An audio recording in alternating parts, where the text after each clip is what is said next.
जहरीला cough syrup पीने से 14 बच्चों की मौत के बाद स्वास्थ्य विभाग में हड़कंप मचा हुआ है। मध्य प्रदेश से लेकर दिल्ली तक स्वास्थ्य महकमे के अधिकारी इस पूरे मामले में संज्ञान ले रहे हैं और साथ ही साथ एक्शन शुरू हो गया है। इस समय मैं भोपाल में एनएचएम की बिल्डिंग के बाहर मौजूद हूं। एनएचएम और तमाम जो स्वास्थ्य महकमा है इस समय एक्शन मोड पे है। छिंदवाड़ा में जांच चल रही है, एसआईटी गठित कर दी गई है। तमिलनाडु बेस्ड कंपनी के कफ सिरप पर प्रतिबंध लगा दिया गया है। तमिलनाडु सरकार से भी ये कहा गया है कि इस कंपनी पर एक्शन लिया जाए। साथ ही साथ इस कफ सिरप को पूरे प्रदेश में मध्य प्रदेश के मुख्यमंत्री डॉक्टर मोहन यादव के निर्देश पर बैन किया गया है। 14 बच्चों की अब तक मौत हो चुकी है। प्रदेश भर में कफ सिरप बैन कर दिया गया है और जगह जगह छापेमारी की कार्रवाई चल रही है। इस पूरे मामले में जो आरोपी डॉक्टर है उनको भी गिरफ्तार कर लिया गया है और अब पूछताछ चल रही है कि आखिर अमानक कफ सिरप बच्चों तक कैसे पहुंचा।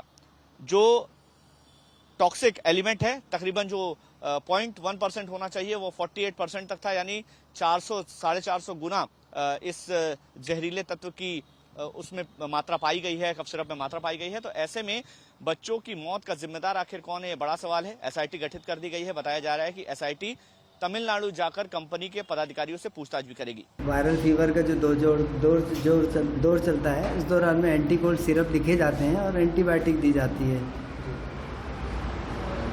तो सर आपने अभी तक कितने बच्चों को लिखे थे ये कफ सिरप, जब पिछले 1 महीने में, लास्ट 1 मंथ में? ये कहना मुश्किल है क्योंकि बहुत सारी दवा एंटी कोल्ड का यूज़ किया जाता है। किसमें किसको कितनी दवा लिखी है तो ये कहना मुश्किल है। सर आप कब से इस कफ सिरप को लिख रहे हैं? पिछले 15 साल से। पहले कभी ये प्रॉब्लम आई सर इस तरह से? कभी नहीं।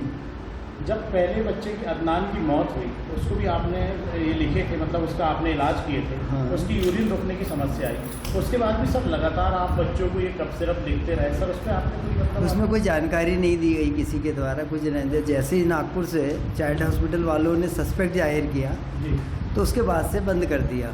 कब से सर? अब उनकी एडवाइजरी है, उस तारीख देखना पड़ेगा। लेकिन सर 9 बच्चों की जो मौत हुई सभी में एक साथ नहीं हुआ। नहीं, एक के बाद एक उन्होंने इलाज कराया, लेकिन सर सबके पर्चे में तो वही सिरप था जो आपने लिखे, कोल्ड सिरप। नहीं, मेरे अकेले द्वारा थोड़ी लिखा गया, उसमें डॉक्टर ठाकुर के द्वारा भी लिखा गया है। एक डॉक्टर अमन है जो यहाँ परासी में पोस्टेड है, उनके द्वारा भी लिखा गया है। मैं अकेला थोड़ी उसमें। अब सर सरकार ने बैन लगा दिया है, क्या है सर इस कफ सिरप का? क्या लगता है आपको, इसमें क्या डायल्यूट होगा, इसका क्या थ्योरी होगी इस कफ सिरप? इसके बारे में फार्मेसी डिपार्टमेंट ही ज़्यादा अच्छी तरह से जवाब दे सकता है, क्योंकि एमबीबीएस डॉक्टरों को सिर्फ कंपोजिशन, उसका क्या यूज़ है, क्या उसका साइड इफ़ेक्ट है, इसके बारे में बड़ी जानकारी रहती है।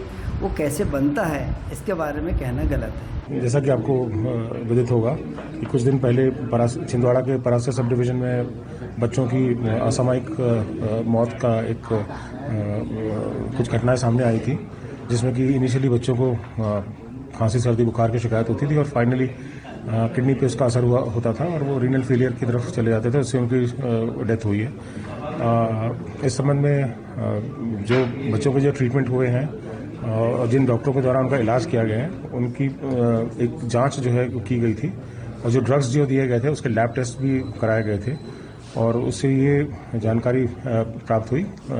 भोपाल से जो लैब रिपोर्ट आई हैं उसमें भी ये मालूम पड़ा कि इसमें जो कंपाउंड होता है डाइथाइल ग्लाइकॉल, वो परमिसिबल लिमिट से जो है वो बहुत ज़्यादा था और इस वजह से जो है बच्चों की जो है मृत्यु हुई है।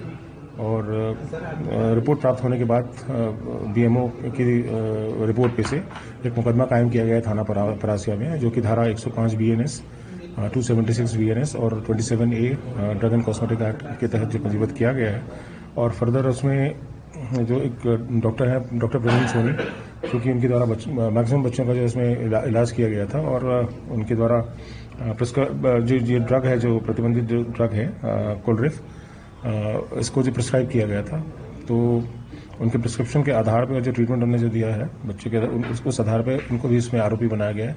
और इसके अतिरिक्त जो मैन्युफैक्चरिंग कंपनी है तमिलनाडु की, श्रेसान फार्मास्यूटिकल्स, उनको भी जो इसमें जो है मुख्य रूप से आरोपी बनाया गया है। सर ये अभी हिरासत में डॉक्टर साहब कहाँ? डॉक्टर जो है कस्टडी में है, अभी पुलिस की कस्टडी में है जी। सर टीम गठित की गई है?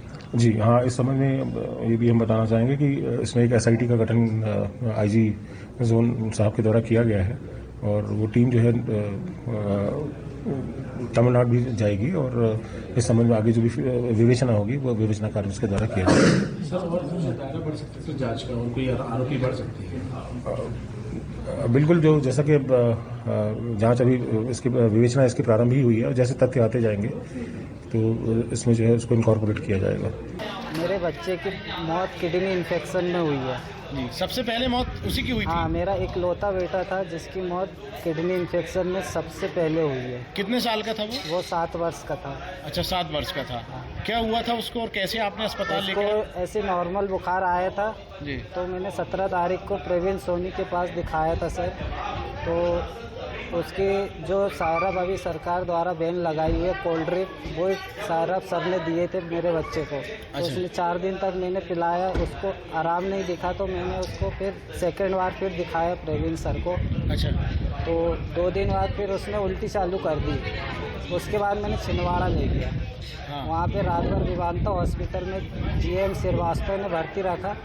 उसके बाद 24 तारीख को बच्चे की यूरिन बंद हो गई। हाँ।